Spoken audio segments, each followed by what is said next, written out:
अभी 2024 में सभी कंपनीज को, मोस्टली सारी ही कंपनीज को data driven decision, specially IT industry में 75.5% ग्रोथ देखी गई है सिर्फ और सिर्फ एसक्यूएल के लिए। कोई भी कहीं से भी हो, कोई टेक रिलेटेड फील्ड से हो या फिर कोई आप नॉन टेक फील्ड से हो, SQL structured query language.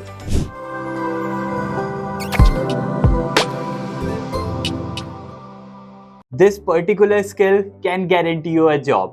Yes, अब जॉब मिलना उतना मुश्किल रहा ही नहीं, क्योंकि अगर आपके अंदर वो स्किल्स हैं जो एक एम्प्लॉयर को चाहिए तो भाई जॉब कौन ही नहीं देगा।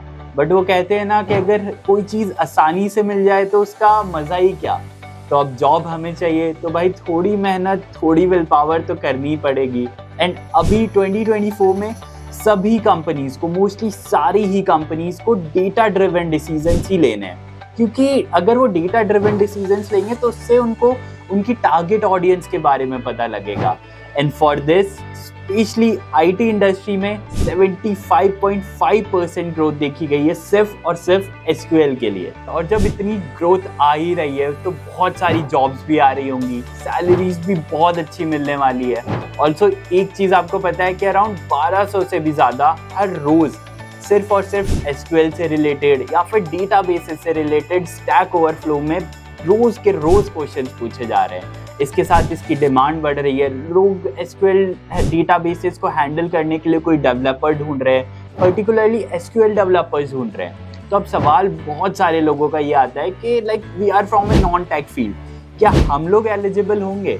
सो the answer is yes, every one of you is eligible. अगर आपने सिर्फ और सिर्फ +2 कर रखा है, 12th पास हैं, या फिर आपने ग्रेजुएशन कर रखा है, या फिर अभी आप मास्टर्स कर रहे हैं, सब के सब लोग एलिजिबल हैं। And the main plus point of this particular field is, भले आप कोई से भी बैकग्राउंड से हो, लाइक बीसीए से हो, बीटेक से हो, बीए से हो या फिर एमबीए से हो, कोई भी कहीं से भी हो, कोई टेक रिलेटेड फील्ड से हो या फिर कोई आप नॉन टेक फील्ड से हो, ये स्किल सीखना सबके लिए बहुत ही ज़्यादा आसान है। अब बात आती है कि ये एसक्यूएल सीखे कैसे, स्टार्ट कैसे करें, कहाँ से सीखना है। So for this Fingertips is here for you. SQL Structured Query Language, या फिर इसको हम SQL भी बोल सकते हैं। अब लैंग्वेज वर्ड सुनते ही आपको एक बात तो पता चली गई होगी कि ये कोई प्रोग्रामिंग लैंग्वेज होने वाली है, जिससे हम कंप्यूटर से बात करने वाले हैं या फिर कंप्यूटर को समझाने वाले हैं कि हमें ये चीज़ करवानी है। सो बेसिकली कंप्यूटर के पास बहुत सारा कॉम्प्लिकेटेड डेटा होने वाला है। अब वो डेटा बहुत सारी फॉर्म्स में होगा, स्ट्रक्चर्ड वे में होगा। सो हमें डेटा को अच्छे से हैंडल करवाने के लिए ये लैंग्वेज हम यूज़ करेंगे। But before all of this, like हमें इसके एकदम डीप में अभी नहीं जाने वाले। So let's start with the very basic, like from the beginning, क्योंकि हम में से बहुत सारे लोग नॉन टेक फील्ड से होंगे, कोई इवन टेक फील्ड से भी होगा, बट फॉर यू हम लोग बहुत बेसिक से स्टार्ट करने वाले हैं। So let's start this full course of SQL with very basic and very important term, which is data. Data word हम सभी ने कभी ना कभी तो सुन ही रखा है। हम हर दूसरे दिन डेटा के बारे में तो सुनते हैं कि ये डेटा हमें दे दो, ये इन्फॉर्मेशन मुझे दे दो, या फिर किसी चीज़ के बारे में कोई नंबर्स दे दो, कोई पर्टिकुलरली क्रेडिट कार्ड की इन्फॉर्मेशन दे दो। So guys, data comes from a Latin word, datum, which means information. अब हम लोगों को हमारी डे टू डे लाइफ में इंफॉर्मेशन की तो नीड है। हम लोग रोज़ सुबह न्यूज़पेपर पढ़ते हैं, किस सिटी में हम रह रहे हैं या फिर किस सिटी से हम बिलोंग करते हैं, पेट्रोल के प्राइस इतना बढ़ रहा है, स्टॉक मार्केट में ये चेंजेस आ रहे हैं, ये सब इंफॉर्मेशन ही तो है। और भी बहुत सारी चीज़ें हैं, जैसे कोई हम नंबर पूछ रहे हैं, सपोज मैं आपसे कोई आपका मोबाइल नंबर पूछ रहा हूँ, आपका हाउस नंबर पूछ रहा हूँ, क्रेडिट कार्ड नंबर पूछ रहा हूँ, ये सब एक इंफॉर्मेशन है और ये सब डेटा है। Same goes with audio, video, क्योंकि उसमें भी तो हमें कोई इंफॉर्मेशन ही मिल रही है। That is also the form of data. Guys आज के टाइम पे कुछ इमर्जिंग और कुछ पॉपुलर है तो वो सिर्फ और सिर्फ डेटा ही है। And at last to conclude and understand data in very easy term, so just we can say that data is nothing but the information that we collect and use to understand something. अब guys data की तो बात हो गई, हमारे पास data तो आ गया, पता चल गया कि ये डेटा पर्टिकुलरली है क्या, बट इसका यूज़ कैसे करें, इससे हम अच्छे अच्छे डिसीजंस कैसे ले सकते हैं, लाइक इससे पता चले कंप्यूटर को कि भाई मुझे ये इस पर्टिकुलर डेटा से ये डिसीजन लेना है। So let's understand this with example. Like mostly हम सब ने स्मार्ट वॉच या स्मार्ट बैंड तो हमारे लाइफ में यूज़ करे ही करें to monitor our health and to track our like exercises. So इन स्मार्ट वॉचेज में एक बिल्ट इन सेंसर होता है to collect data about our physical activities and like हमें इससे हमारी हेल्थ के बारे में पता चलता है, लाइक हमने कितने स्टेप्स चले एक दिन में, what are oxygen count is, हमारी हार्ट रेट क्या चल रही है, हमारा ब्लड प्रेशर कितना है, यहाँ तक कि हमारी स्लीपिंग आवर्स भी हमें काउंट करके बता देता है।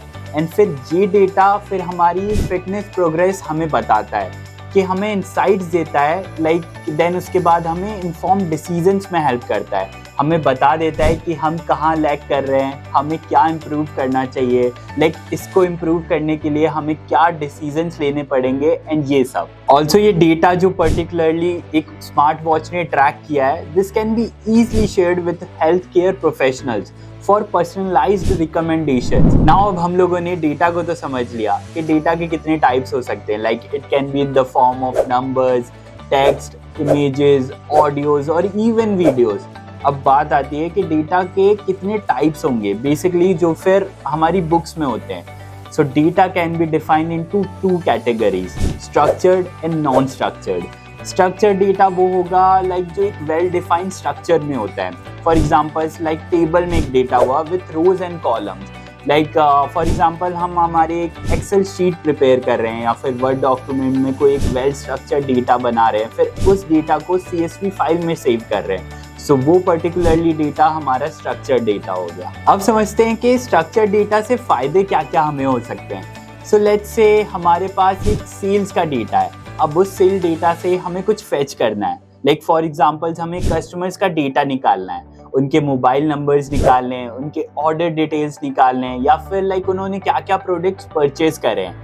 तो अगर हमारे पास एक डेटा स्ट्रक्चर फॉर्म में रहेगा तो हम इजीली रिजल्ट्स निकाल सकते हैं without any hassle. On the other hand जब बात आती है एक नॉन स्ट्रक्चर्ड डेटा की, so it's like a messy pile of documents जो सब इधर उधर पड़ा हुआ है एकदम बिखरे फॉर्मेट में, like there is no clear format and ये सब इधर उधर टोटली एकदम बिगड़ा हुआ पड़ा हुआ है, which makes it very challenging for us to make sense of data.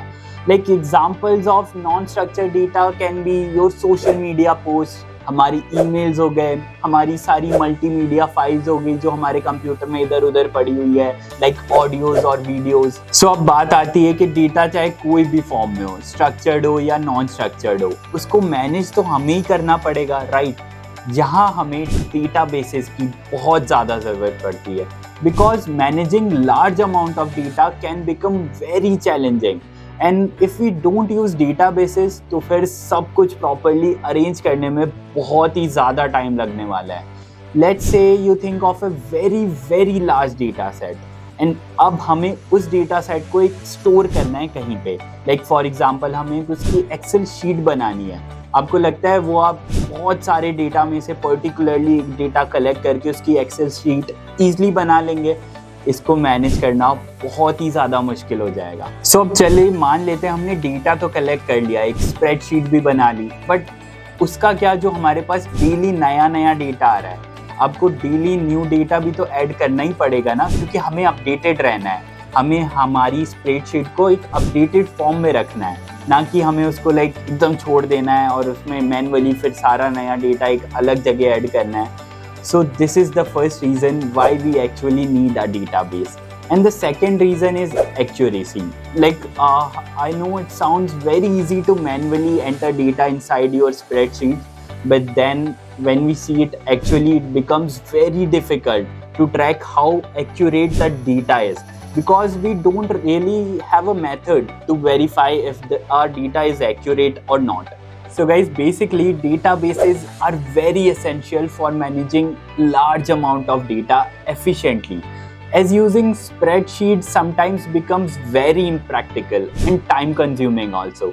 Also, using a database ensures data accuracy, unlike manually entering a lot of data in spreadsheets which lacks verification methods also. अब databases की तो बात हो गई, Thank you for watching this video. Till then, happy learning.